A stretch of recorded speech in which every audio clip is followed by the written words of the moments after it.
Good day. I just woke up and I was thinking about I know that I can start an art business, and here's how I know I can and become successful at it too. Um, so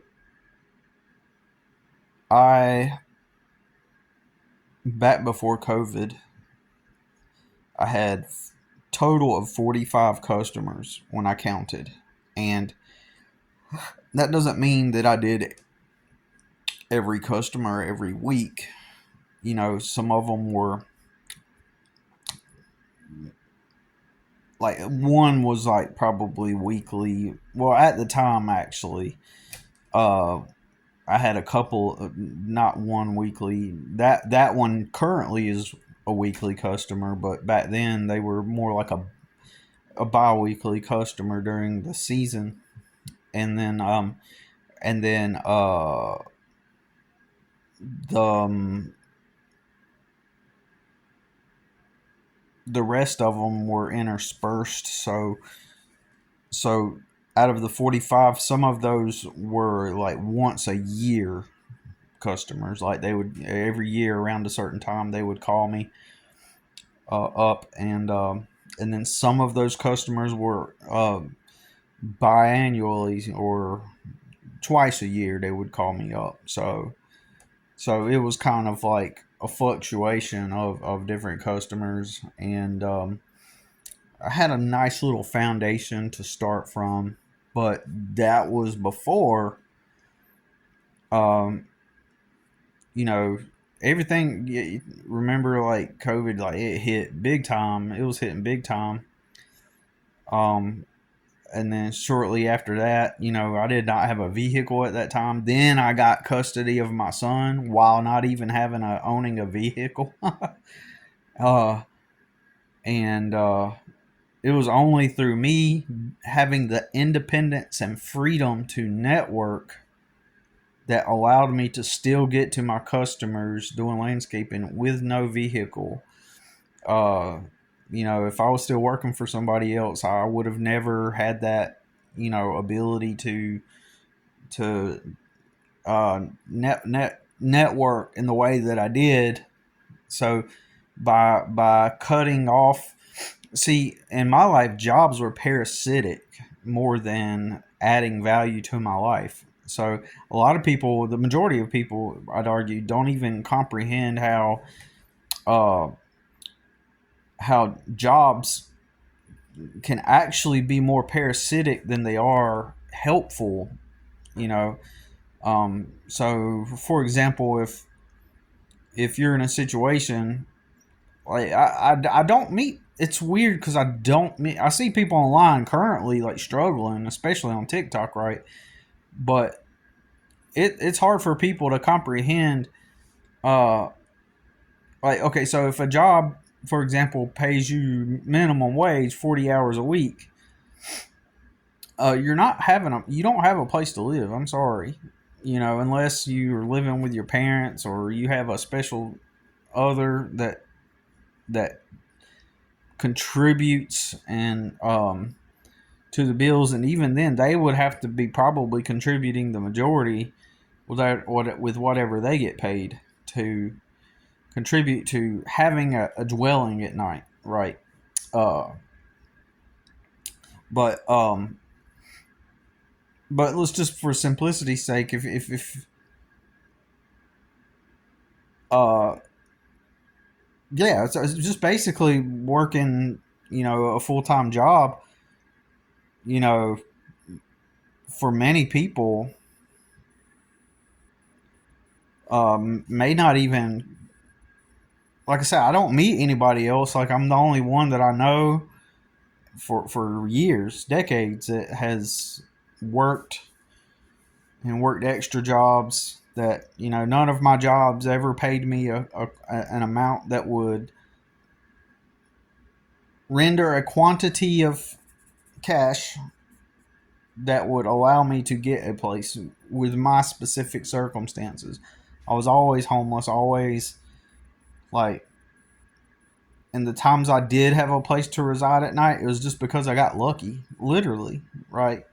And then the times that I did find roommates, the times that I did find uh, people who had a room for rent or something like that, uh, they always ended disastrous, right? Like, without going into it, like they would be either highly dysfunctional people, end up being highly dysfunctional people, or disastrous, like or people with criminal backgrounds that made it to where, as a dad, like I could no longer reside there, right? Um so anyways, um so the jobs were effectively taking from me more than they were giving. The jobs were giving me just enough to be able to return back to the job, basically, in a redundant cycle. So I was they were a leech. They were parasitic in that they provided me just enough to be able to return back there and move some boxes for them to make them millions, but in return I did not get my needs met. You know, I couldn't afford to like go to the doctor, the dentist. I couldn't afford to do anything, right? Um, Working for other people, and much less have a room to rent. One situation, one person offered me, said I could pay him $200 a month to rent a room from him, but that did not work out because, dude, it was a crazy circumstance where I immediately had to move from his house. But so it's always some kind of anomalous, weird thing that would cause me to have to leave once I did get good deals. So the jobs acted more parasitic than they did provide for, like it should be that you work at a job and it's a win-win. You go offer your value, your labor and value, which is your labor, which is value. In exchange, you get compensated, and this is supposed to allow you to have a dwelling that you can, a place where you could sleep and have food and take a shower, right? That's what it's supposed to do. And provide the ability to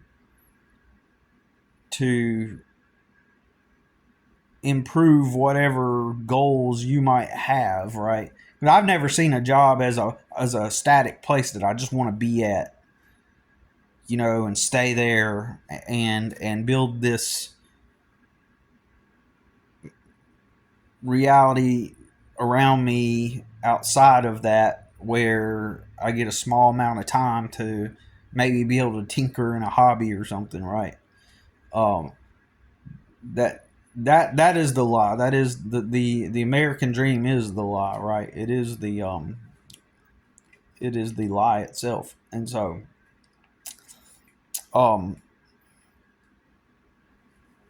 and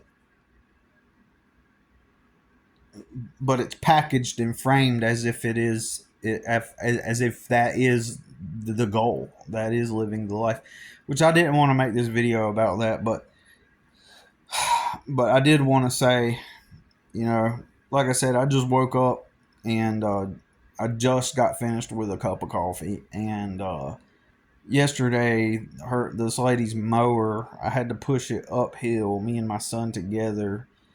And the part, okay, on the back of riding mowers, there's this little lever that you pull, um, and it allows you, it loosens up the wheels so that you can push the mower. Well, it doesn't work, so we had to push the mower uphill, and this is, you're gonna laugh at me because this is the stupidest thing as a landscaper. Stupidest thing that you could have done as a landscaper. Me, after 20 years working, since, yeah, 20 years in landscaping and dealing with power equipment, my brain, this is so, you're gonna laugh at me. My brain did not think to release the hydraulic things that you turn to loosen it up. So once I got inside, I started thinking about it, and I was like, I could have loosened up the hydraulic things on the to Z-turn mower to release those in order for us to more easily push the mower. But in my head, I was just thinking linearly, and not like in that moment I was thinking like a stupid person, right? Like not thinking laterally, but thinking just in the moment, not thinking outside the limited. But you got to understand, I was also very tired, very um worn out from this week. This week I had a lot of anxiety, and especially yesterday, had a lot of anxiety. And so what happens? That puts me in like this narrow-minded, not thinking type of mode, where in that moment, like just not thinking right. And so we ended up pushing that mower uphill, and it probably, I want to say, probably took us a good, I don't know, 15 minutes. I would have estimated it's like 40 yards. Like half of that was uphill, or at least a third of that was uphill. And then I get inside and I say to myself, "Oh, I could have released the hydraulic things to roll it." Now, why something? What was wrong with my brain that I can't think of something so simple as that? That's insane, and it makes me think that there are people that this is their daily experience in life. This is their it's daily ineptness, daily. And anyways, getting back on point. Okay, so in the beginning of this video, I was saying that I could become an artist. I could do an art business basically, and I know I can. In the past, I sold 39 paintings before I got custody of my son. I sold 39 works of art, and I went to art shows, art um, art shows, um, flea markets. I had my art in stores. I had my art on display in a smoke shop. I had uh, what else did I do? I don't remember, but my art went all over the country. It went to Tennessee, California, Texas. Actually, it may not have went to California. I might be wrong about that, but it you know, but it's cool in Kentucky. It's cool to think that I made something and people bought it and they wanted to own it, and they were willing to pay money to own something that I made, which was pretty cool. Um, and so the reason why I know I can um, start the art business is, like I said, I had 45 customers before COVID, and then that hit. That happened. Then I got custody of my son. I did not have a vehicle, and then as y'all remember, I moved into a trailer. That property got sold, so I had to move out, and then they suspended my license.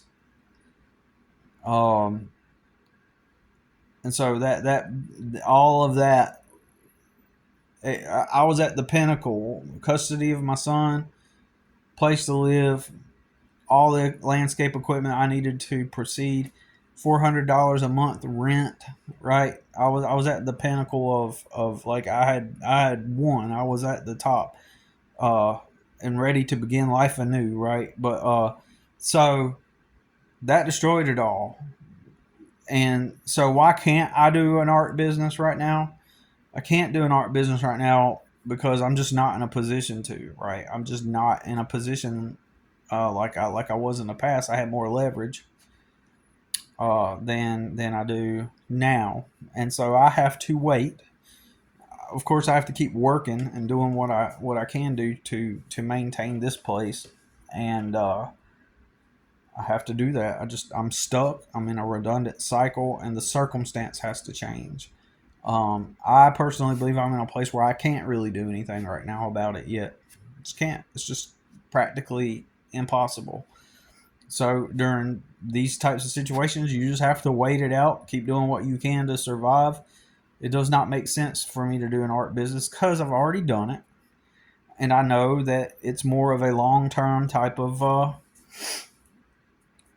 deal. But I know that I can succeed in it because um, I sold 39 paintings before. I did a world renowned art show, Raw, and did flea markets, everything, and I sold painting. People were willing to buy my work, and surprisingly, to me, it was like the crappiest work too. Like the stuff that I did not do the best at, people were interested in. Even had one person ask me to if this one piece was available. They asked me if this one piece was available. I said no, that I'd already sold it, and they were like, "Oh," and I thought it was a crap work. I thought it was crappy. I thought this sucked, but somebody wanted it, and they was like, "Oh, you sold it?" And I was like, "Can you make me another one?" And I was like thinking to myself, "Oh my god, you want that?" So, but anyways, the reason why I know I can do an art business because all business is the same. The fundamental structure of the world that you live in is business, and it's just a matter of offering a product or service to the world, and if they want it, then they will buy it, and you got to market yourself the right way. And business is fundamentally the it's the same thing. Fundamentally, business is the same. And so in the same way that I built a customer base that got up to 45 at one point, I would build an artist customer base of people that like my brand and like the work that I do, right? Uh, and like what my brand is all about. So I could build that. I'm just simply not in a position. If I were in a position to be able to do that, I would. If and when I get into that position, I will begin to do that. It's not like I haven't done it before. It's just like right now, I'm just not in a position to do that. I know how my brain works, how my mind works, and I just last week or the week before last, I was trying to do some art, and because I was going to try to do a yard sale and do a few pieces before I did a yard sale, but all of a sudden, which is not a bad thing, a couple of 2 or 3 customers had called me up to come out to their property. Yeah, 3. I had to do 3 things. So I had to, the time that I was going to invest in getting the yard sale together, I just had to put into making money and, um, you know, assured money that I knew that I would get, right? So I had to, so if the work comes up, I'm going to take the work first. So that's what I'm going to do. And, before anything else. And so, um, but I can start an art business because it's the same thing. All business is the same thing. You just offer a product or service to some market and advertise it, brand it. Like in the art world, um, I can do that. Um, and I hope that I can do art again as soon as possible. There's somebody that I would like to take art mentorship with, and so I'd like to do that, and that's going to cost some money, but that's fine. You have to invest money to make money. You know, um, and so, anyways, it can be done, and I will once I'm in a better position. Hopefully, hopefully the way it'll work out, if things go the way I would like, I will go and eventually get a camper, a small camper. My son turns 18 tomorrow, and hopefully I can get a small camper and someone will let me park it on their land. I can't go to a campground. It's going to cost way too much that I can't afford, but we can make it. I could find like a deal with someone that has a piece of land who will let me rent some land, park a camper there, uh, and start from scratch from the bottom. Got a couple of options of where I'm going to ask, and then if I can get somebody who I can go do a rent slash work, on site gardening, landscaper situation, maybe for like a senior citizen couple. They might have like a space on their property, or I just need like a good deal, I need that. Just doing the math, I just need that opportunity in order to get ahead, because my plan was to move out of here and live out of my vehicle. But now that Trump has installed this all authority figures can label you mentally ill if you're living out of a vehicle thing, or if you're homeless, they can just by default. I'm kind of hesitant about doing it that way. Plus, my truck looks like crap. It looks like crap. If my truck didn't look like crap the way it does, I would 100% go and park in Walmart parking lots. And I mean, technically, now that my son's 18, I may even risk that. I just don't know yet. I'm just trying to be the most optimally strategic as I can. Plus, this lady's dog, after it dies, she said she's going to give me a 30-day notice to and maybe, as crazy as it sounds, as crazy as this lady is, like, I am always try to end things on good terms with people for a couple of reasons. It's just better to do so, even if they're a shitty person. If someone has more social power, more money, and leverage over you, even if you are the one in the right, like they they have the ability to tarnish your reputation or to maneuver some kind of angle over you, and dysfunctional types will not only do that, they will succeed in it because they have more power and leverage. They have more optics leverage, and so I'm gonna try to actually end on a good term with that lady, if possible. Um, and so yeah, it's Sunday morning, and I got to work in this yard all day today. And knock that out, and I want to try to do some stuff for my son today for his birthday, because if work comes to me tomorrow, Monday, I'm going to take it. You know what I mean? I don't have any customers booked for this week other than probably my regular once a week customer and this property. That's the only customers I have booked, and it's that time of year where my customers have slowed down and I have to advertise and try to get bigger jobs at this point. Which I should be active. My business should be bigger than what it is. I should have jobs lined up right now. I should have a lot of leaf yard cleanup jobs and right now, and other types of jobs. I should have that, right? But anyways, but yeah. So I got to do that. I got to do some chores around here, inside here. That's daily, I guess. It's just life, right? But anyways, yeah, this is me in my beauty after my beauty sleep, and I'm thinking about getting a mullet. Been growing my hair out. Anyways, we got to get our haircuts today. Anyways, y'all, we'll talk to you later.